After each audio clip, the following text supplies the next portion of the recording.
یہ کہانی ہے 3 ہم نام بھائیوں کی۔ کہتے ہیں کہ کسی جگہ ایک شخص رہتا تھا جس کے 3 بیٹے تھے اور تینوں بیٹوں کے نام عبداللہ رکھے ہوئے تھے، حتیٰ کہ اسے مرض الموت نے آن لیا۔ اس نے اپنے تینوں بیٹوں کو بلا کر وصیت کی کہ عبداللہ کو وراثت ملے گی، عبداللہ کو وراثت نہیں ملے گی اور عبداللہ کو وراثت ملے گی۔ اس کے ساتھ ہی اس کی روح قبض ہو گئی۔ وہ خود تو فوت ہو گئے لیکن اپنے بیٹوں کو حیرت میں ڈال گیا کہ کیسے فیصلہ کریں کہ کن 2 عبداللہ کو وراثت ملے گی اور کس ایک عبداللہ کو وراثت نہیں ملے گی۔ تینوں نے فیصلہ کیا کہ شہر جا کر قاضی سے اپنا مسئلہ بیان کریں اور اس سے کوئی حل مانگیں۔ تینوں اپنے زاد راہ کے ساتھ شہر کے لیے عازم سفر ہوئے۔ راستے میں انہوں نے ایک ایسے شخص کو دیکھا جو اپنی کسی گمشدہ چیز کو تلاش کرتا پھرتا تھا۔ ان بھائیوں کے پوچھنے پر اس نے بتایا کہ اس کی اونٹنی گم ہو گئی ہے جسے وہ تلاش کرتا پھر رہا ہے۔ ایک عبداللہ نے پوچھا کہ کیا تیری اونٹنی ایک آنکھ سے کانی تھی؟ اس آدمی نے کہا کہ ہاں ایسا ہی تھا۔ دوسرے عبداللہ نے پوچھا کہ کیا تیری اونٹنی ایک ٹانگ سے لنگڑی تھی؟ تو اس آدمی نے جلدی سے کہا کہ بالکل صحیح، میری اونٹنی واقعی ایک ٹانگ سے لنگڑی تھی۔ تیسرے عبداللہ نے اونٹنی کے مالک سے پوچھا کہ کیا تیری اونٹنی کی دم کٹی ہوئی تھی؟ تو اس نے خوشی سے کہا کہ بالکل ٹھیک، میری اونٹنی کی دم بھی کٹی ہوئی تھی، بس اب جلدی سے بتا دو کہ میری اونٹنی کہاں ہے۔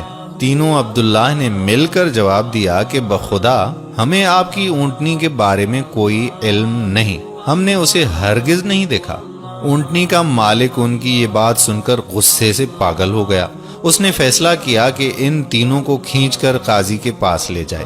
اسے پورا یقین تھا کہ اس کی اونٹنی کو یہ تینوں ذبح کر کے کھا چکے ہیں اور اب اپنے جرم کو چھپانے کے لیے جھوٹ بول رہے ہیں۔ اونٹنی والے نے جب تینوں کو اپنا ارادہ بتایا تو انہوں نے کہا کہ ہمیں کوئی اعتراض نہیں، کیونکہ ہم خود بھی قاضی کے پاس ہی جا رہے ہیں۔ جب یہ چاروں قاضی کے پاس پہنچے تو اونٹنی والے نے قاضی سے اپنا قصہ بیان کیا۔ قاضی نے ان تینوں سے کہا کہ جس طرح تم تینوں نے اونٹنی کی نشانیاں بتائی ہیں، اس کا ایک ہی نتیجہ نکلتا ہے کہ اونٹنی تم تینوں کے پاس ہے۔ بہتر ہے کہ تم اپنے جرم کا اعتراف کر لو۔ پہلے نے کہا کہ جناب عالی، ہم نے اونٹنی تو نہیں دیکھی تھی، ہاں البتہ اونٹنی کے آثار ضرور دیکھے تھے۔ جب میں نے اس سے کہا تھا کہ تیری اونٹنی ایک آنکھ سے کانی ہے تو میں نے دیکھا تھا کہ راستے کے ایک طرف کا گھاس تو خوب چرا ہوا تھا مگر دوسری طرف کا ویسے ہی بامان موجود تھا۔ اس کا ایک ہی مطلب تھا کہ اس شخص کی اونٹنی ایک آنکھ سے کانی رہی ہوگی۔ دوسرے عبداللہ نے کہا کہ میں نے دیکھا تھا کہ راستے میں 3 قدم تو گہرے لگے ہوئے ہیں جبکہ چوتھا قدم زمین پر معمولی پڑا ہوا تھا، جس کا مطلب بس اتنا ہی تھا کہ یہ جانور لنگڑا بھی تھا۔ تیسرے عبداللہ نے کہا کہ اونٹ جب راہ چلتے ہوئے اپنا گوبر گراتے ہیں تو دم سے ادھر ادھر بکھیر دیتے ہیں، جبکہ ہم جس راہ سے آئے تھے وہاں پر گوبر ایک ہی لائن میں سیدھا گرا ہوا تھا، جس کا ایک ہی مطلب ہو سکتا تھا کہ اونٹنی کی دم کٹی ہوئی ہے جو اپنا گوبر دائیں بائیں نہیں پھیلا پائی۔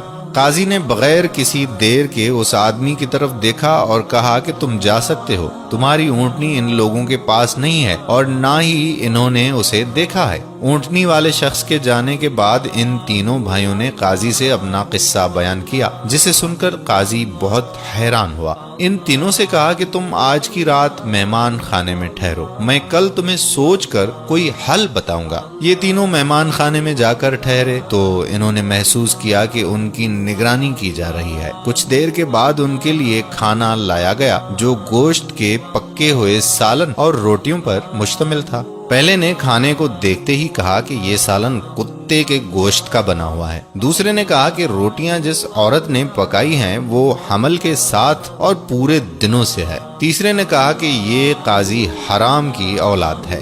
بات جا کر قاضی تک پہنچ گئی۔ اس نے تینوں کو دوسرے دن اپنی عدالت میں طلب کر لیا اور تینوں سے مخاطب ہو کر کہا کہ تم میں سے کس نے کہا تھا کہ یہ کتے کا گوشت پکا ہوا ہے؟ پہلا بولا کہ میں نے کہا تھا۔ قاضی نے باورچی کو بلوا کر پوچھا تو اس نے اعتراف کیا کہ پکانے کے لیے کچھ نہیں تھا، تو اس کو شرارت سوجی اور اس نے کتا مار کر اس کا گوشت پکایا اور ان کو کھانے کے لیے بھجوا دیا۔ قاضی نے پہلے سے پوچھا کہ تمہیں کیسے پتا چلا کہ یہ گوشت کتے کا ہے؟ تو اس نے بتایا کہ گائے، بکری یا اونٹ کے گوشت کے نیچے چربی لگی ہوتی ہے، جبکہ یہ سارا چربی نما تھا جس کے نیچے کہیں کہیں گوشت لگا ہوا تھا۔ قاضی نے کہا کہ تم وہ عبداللہ ہو جس کو اپنے باپ کے مال سے وراثت ملے گی۔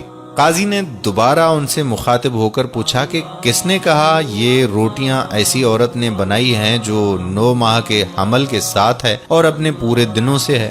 جواب میں دوسرے نے کہا کہ میں ہوں جس نے یہ کہا تھا۔ قاضی نے پوچھا کہ تمہیں یہ کیوں کر لگا؟ تو اس نے کہا کہ میں نے دیکھا کہ روٹیاں ایک طرف سے پھولی ہوئی تھیں اور خوب پکی ہوئی ہیں تو دوسری طرف سے کچی اور موٹی رہ گئی ہیں۔ میں نے اسی سے یہی اخذ کیا کہ روٹیاں بنانے والی ایسی خاتون ہے جس سے تکلیف کے مارے زیادہ جھکا نہیں جا رہا اور وہ سامنے کی چیز بھی نہیں دیکھ پا رہی، جس کا مطلب یہی بنتا ہے کہ عورت حاملہ ہے اور روٹیاں بنانے میں تکلیف محسوس کرتی رہی ہے۔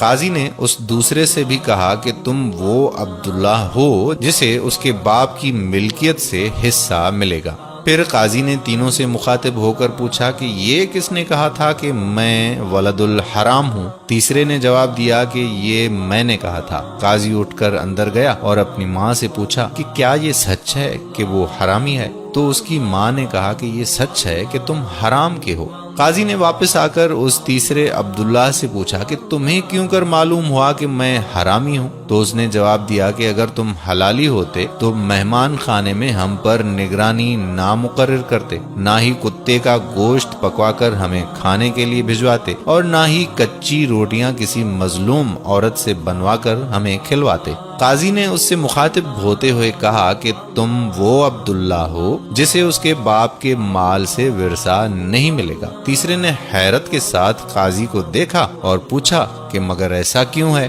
قاضی نے کہا کہ کیونکہ ایک حرامی ہی دوسرے ولد الحرام کو ٹھیک ٹھیک پہچان سکتا ہے اور تم بھی میری طرح حرام کی اولاد ہو۔